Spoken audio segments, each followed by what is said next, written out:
Daily Gourmet នៅក្នុងឆ្នាំនេះគឺមានផែនការបើកចំនួន2សាខាដោយសាខាទី1គឺយើងកំពុងតែសម្ពោធនៅក្នុងគម្រោងបរិយាទីលានផ្ទាល់ហើយសាខាទី2គឺយើងនឹងបើកនៅខែក្រោយបាទនៅលើផ្លូវ430ខាងក្រោយពេទ្យរ៉ូស៊ី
ដោយសារតែផ្សារទំនើប Daily Gourmet នៅក្នុងឆ្នាំនេះគឺមានផែនការបើក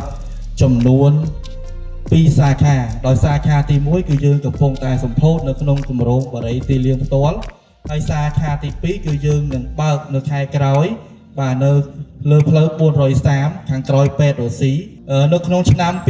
2026យើងនឹងបដិញ្ញាចិត្តថានឹងបង្កើតផ្សារទំនើប Daily Gourmet ឲ្យបាន10សាខាបន្ថែមទៀតដើម្បីបម្រើ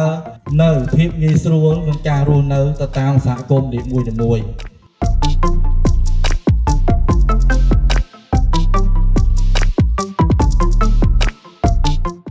អរគុណជាច្រើនពីអណែកចំពោះ Daily Gourmet ដែល